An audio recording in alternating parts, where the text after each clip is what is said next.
नंद रानी जी। इसके बाद एक सखी बोली, हम तो अपनी तुम्हें कैसे बात बताओ, मेरे माखन की बात नहीं थी, मेरा तो ताजा दूध था। हमारी जो ददिया सास थी ना, तब के जमाने के माठ थे, नए माठ तो आप दे सकती हो, इतने सीजे हुए माठ सब फोड़े। और जब मैं पहुंची तो मुंह में दूध भरे हुए था। हमने कहा चोरी की हमारे घर में, अभी तुझे पकड़ती हूं।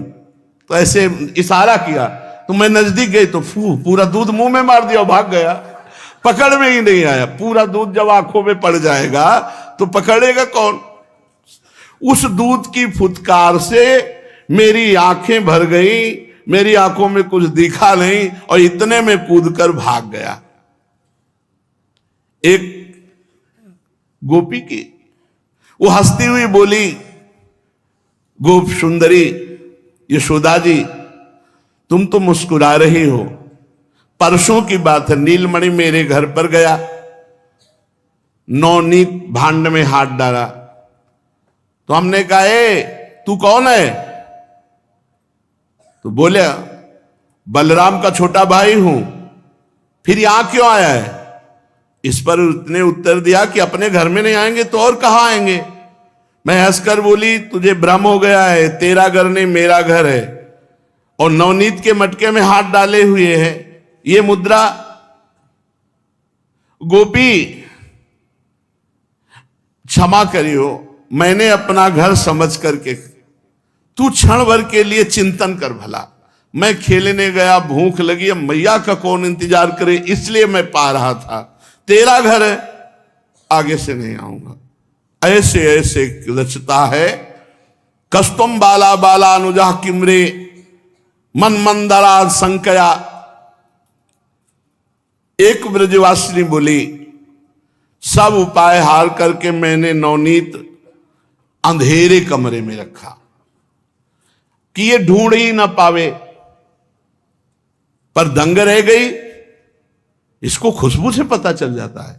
और दूसरी बात, प्रकाश की जरूरत नहीं, इसकी इंद्र नीलमणि कांति शरीर की ऐसी है कि जहां आगे आगे जाता है प्रकाश होता चला जाता है। मणिगण महसा गणयति ना तमः, अंधकार क्या करेगा इसके आगे। एक नवतरुणी गोपी बोली, बावरी तू मणिभूषणों की बात कहती है, इसके अंगों में ऐसी ज्योति है जो हृदय के अंधकार को नष्ट कर देती, कमरे के अंधकार की तो बात जाले दो। ध्वांतागारे धृतमणिगणम स्वांगमर्थ प्रदीपम। एक गोपी बोली, यशोदा मैया, प्रथम तो इसका मुख इतनी मुस्कुराहट युक्त लुभायमान है, दूसरी इसकी अमृतमयी वाणी है, तीसरा एक गिरीवा झुकाकर जब देखता है, चौथा इसके अंग लावण्य ऐसे हैं कि हम सब जितनी ब्रजवासिनी है सब मोहित हो चुकी है। तो हम आपको बताएं, ये शिकायत कम करने आई, ये देखने आई है। यशोदा मैया सब गोपियों से कहती हैं, बिराजो, आप बैठो, सुंदर सुंदर भोग पकवान हमारे साथ पाकर जाना। एक ने कहा, सुनो, भोग पकवान की बात कही तो हमें ध्यान आ गया, कल की बात है, हम अपने यहां देव पूजा का अनुष्ठान किए थे। हम सब भोग लगाकर देवता के आगे से और आंख मूंदे हुए थे, इतने में सखाओं के साथ आकर नंदन नंदन पाने लगे। मैंने पूछा, क्यों रे, देवता का भोग क्यों पाता है? तो ये बोला, सबसे बड़ा देवता तो मैं हूं, सबसे बड़ा देवता मैं हूं और सब मेरे छोटे देवता सखा हैं। मैं और सखा पा लिया, तेरा भोग लग गया, तेरी कामना पूर्ण हो गई। भैयाओ देखो ना, बात हमारी सच्ची है। तो कहा, तू देवता बना, हमारे देवता का अपमान कर दिया। अच्छा, इतने बड़े मुझ देवता का अपमान कर दिया तो सखाओ, इसको परिणाम दिखाओ। जे भी सब सखाओं से कहा तो पूजा स्थान में धूल पत्ता लघु शंकर सब छोटे छोटे सखा। यशोदा भैया, एवं धार्ष्ट्यान सुसति कुरुते मेहनादीन वास्तव। धूल फेंका, पत्ता फेंका यज्ञ वेदी पर, और लोग शंका, इतने बड़े देवता का अपमान किया, सखाओ इसका फल चखाओ। अपि बालान मेहयते गेहे वास्तव लिप्यते सुललित मुदा चित्रते चारु चूर्णई। मैंने लीप पोत कर बहुत सुंदर पत्रावली चित्रावली बहुत सुंदर चौक पूरी थी, तो ये धूर्ली पत्रादि भीर शुचि भी शुद्ध हानिम करोति। धूल फेंका, पत्ते ला के फेंका और इसके सखाओं ने लघु शंका भी कर दी। पूरा हमारा देवता का अपमान हो गया।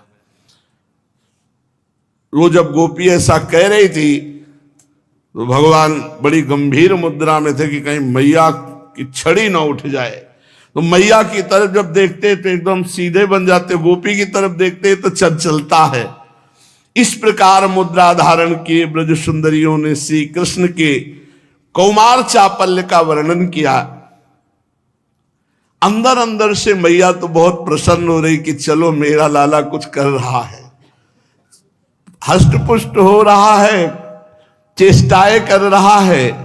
इत्थम स्त्री भी सवय नयनम श्री मुखालोकिनी भीर व्याख्यातार्था प्रसित मुखिम नहुर्पालंब मुच्छे। समस्त गोपियां भगवान श्री कृष्ण की रूप माधुरी का पान कर रही हैं। मैया ने देखा कि ब्रज सुंदरियां कहीं नाराज हो गईं और कहीं अनिष्ट लाला के लिए सोच लिया, तो ब्रज सुंदरियों को सबको भोग पवाया, ठाकुर जी का तिलक लगाया जो घर में था, सबको सुगंधित द्रव्य माला पहनाई और मैया हाथ जोड़कर बोली। मैया जो बोली वो बहुत गजब।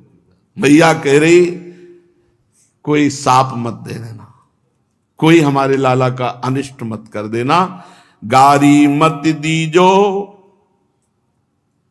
मो गरीबनी को जायो है। बहुत तो मना करके हमारे इंद्रनील मणि हुई, कोई शाप मत दे देना, कोई मेरे लाला का अनिष्ट मत सोच लेना, मुझ गरीबिनी के ऊपर कृपा करना, मेरे लाला का अनिष्ट मत। और ये पता नहीं कि लाला समस्त अनिष्टों को मिटाने वाला है, उसका अनिष्ट कौन कर सकता है। वात्सल्य का भाव भगवत भाव नहीं आने देता, वात्सल्य में मेरा लाला है। गारी मति दीजो मो गरीबिनी को जायो है, जितो तो बिगार कियो आन कहो मोसो तुम, मैं तो काहू बातन में नाही तरसायो है। हे गोपियों, कोई अनिष्ट की बात मेरे लाला के लिए मत कह देना। तुम्हें जितना चाहिए, हमने कभी रोका नहीं, सब ले जाओ, तुम्हें जितना चाहिए ले जाओ, जितना जिसका नुकसान हुआ हो उससे दुगना ले जाओ। दध की मटुकिया ले ले आंगन में आनी धरी, तौली तौली लीजो भटू जे तो जाको भायो। जितनी इच्छा हो ले जाओ। सूरदास प्रभु प्यारे निमिष नहु जो न्यारे, कान जैसे पूत पूर्व पुण्य नीते पायो है। कन्हैया जैसा लाला तो बड़े भाग्य से हुआ है। यशोदा मैया समस्त ब्रज गोपियों को संतुष्ट करती हैं, सबसे प्रार्थना करती कभी कोई नुकसान कर दे तुरंत हमारे यहां से दुगना ले जाना, पर कभी अनिष्ट की बात मत करना। बड़ा आनंद मंगल चल रहा है। दूसरे वर्ष की वर्षगांठ मनाई जा रही है। प्रातःकालीन वेला पर आज घोर तम चुर के रोल, गोकुल में आनंद होत मंगल धुनि महाराने ढोल। सुंदर सुंदर ढोल बज रहे, मृदंग बीणा, लालजू के लिए वर्षोद्गांठ। अरे प्रभु है जहां आए वहां तो अष्ट सिद्धियां निधियां सब डोल रही। उमगी ब्रज नारी सुभग कान बरस गांठी, उमग चाहती बरस बरसनी। गावहि मंगल सुगान नीके सुर नीकी तान, आनंद अति हर्षन कंचन मणि जटित थार। रोचन दधि फूल डार मिलिबे को तरसन, प्रभु बरस गांठी जोरति वा छवि पेत्रन तोरति सुर अरस परसनी। ब्रज गोपियों की भीड़ आती है, प्रभु को रोचना करती है, वर्षगांठ का बड़ा उत्सव मनाया जाता है। विप्र पूजा, अतिथि अभ्यागत अर्चना, ये सब कुटुंब सहभोज यशोदा रानी नंद बाबा मिलकर के करते हैं। तब तक बैठा ले रहते लाला, खेलने नहीं जाना, आज वर्षगांठ है। दोपहर सबको भोजन पवाकर अब नीलमणि ने पूछा खेलने जाऊं? अभी तक तो भवन में मानो कैद कर रखा हो, इनको रोकना बड़ा कठिन था। यशोदा मैया जानती थी कि लाला बहुत चंचल है, भाग जाएगा, इसलिए पूरी दासियों की फौज इकट्ठा थी, जाने न पावे, आज इसकी वर्षगांठ है। मैया दुलार करते, तुम्हें एक मोर दूंगी, मथुरा से मंगाऊंगी, स्वर्ण निर्मित रत्न जटित मयूर खेलने के लिए दूंगी, तू उसे नचाना। फिर एक तुझे गोवत्स दूंगी, वो भी स्वर्ण जटित, तू चुपचाप पहले यही खेल, आज तेरी वर्षगांठ है। इस प्रकार प्रलोभन देकर तो नीलमणि को रोका गया था। अब समझना जरा, 2 वर्ष के बालक की चोरी।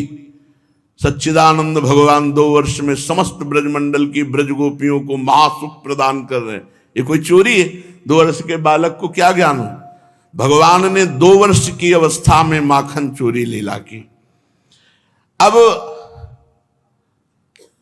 भगवान श्री कृष्णचंद्र जी देखा कि पहरेदार कमजोर पड़ गए, दोपहर का भोज हो गया, तो तोरण को फांदते हुए द्वार के समीप से गोप सखा जो प्रतीक्षा कर रहे थे, वो भागे भगवान और उनके साथ खेलने लगे।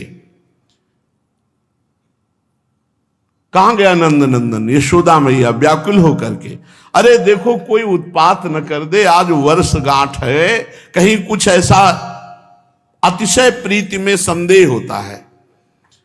श्री कृष्णचंद्र जी समस्त लीलाओं के आचार्य हैं, तो एक ग्वालिन के घर गए। किस ग्वालिन के घर गए?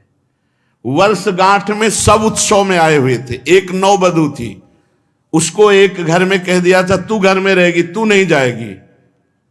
अब वो नौवधू थी, अभी नई नई आई थी, तो रो रही थी कि नंद नंदन, आज तक हमने भरनेत्र नहीं देखा, तुम कैसे हो? आज अवसर लगा था कि वर्षगांठ में हम आज तुम्हें देखेंगे, लेकिन घर के सब लोग चले गए और हमको घर में छोड़ गए। वो अंदर बैठी थी, आप फांदते हुए कूदते हुए सखाओं के साथ उसी गोपी के घर गए। बड़े करुणा निधान है। घर में प्रवेश किया और कहा, एरी कहां है? ये था माम प्रपद्यन्ते दासतै भजाम्य हम। वो श्री कृष्ण का चिंतन करके रो रही थी कि आज भर नेत्र देखने का वर्षगांठ में अवसर मिलता, परिवार वालों ने मुझे ही घर में छोड़ दिया और सब चले गए। एरी सुन तो, ये आवाज अमृत, जे ही मुड़ी श्री चरणों में नूपुर, छोटी सी धोती, ऊपर बगलबंदी, हारों से छाती भरी हुई है, क्योंकि वर्षगांठ का उत्सव, मोर मुकुट, फेट पे बंसी, तिरछी चितौन। हो, जिनका चिंतन कर रहे वो स्वयं घर पधारे। देख करके वो कितने आनंद में, सोचो कितने आनंद में होगी जिसका चिंतन कर रहे हैं मिलन के लिए, वही स्वयं। देखो भगवान कैसे अपने भक्तों को सुख प्रदान करते हैं। समस्त सखा दरवाजे पे कमर में हाथ रखे, ग्रीवा टेढ़ी के, ललित त्रिभंगी उसकी तरफ निहाल कर दे, जैसे घायल पर और वार कर दे। अपने घर में अपने मन चाहे नवनीरत कांति श्री कृष्ण को, वो सोच रही मैं सपना देख रही हूं या सत्य है। गोप सुंदरी निर्णय नहीं कर पा रही कि जागृत अवस्था है या स्वप्नावस्था है। मैं कहीं सोच रही थी, वही सोच तो मेरी नहीं है। इतने में श्री कृष्णचंद्र जी बोल, क्यों री सब घर आए, तू मेरे घर नहीं आई वर्षगांठ में? अब ग्वालिनी को विश्वास हो गया कि स्वप्न नहीं, ये मैं साक्षात देख रही हूं। फिर हंसकर बोले, सुना नहीं रही? उसके आंखों से अश्रु प्रवाह हो रहा है और कहा कि घर वालों ने जाने नहीं दिया, सब घर वाले वहां, मैं यहां घर की रखवाली के लिए रखी गई हूं। श्री कृष्णचंद्र जी नजदीक गए और उसका हाथ पकड़ लिया। अभी तो दूसरे वर्ष की गांठ है, वर्षगांठ का उत्सव, हाथ पकड़। फिर तो उसके हृदय में जो आनंद स्पर्श का, भगवत स्पर्श का, और कहने लगे, पता नहीं तो आज कितना बड़ा उत्सव मेरा मैया ने मनाया। बार बार री, तू मुझे कुछ देना, मेरा वर्षगांठ का उत्सव। वो तो बेशुद्ध खड़ी, अरे विलंब हो रहा है।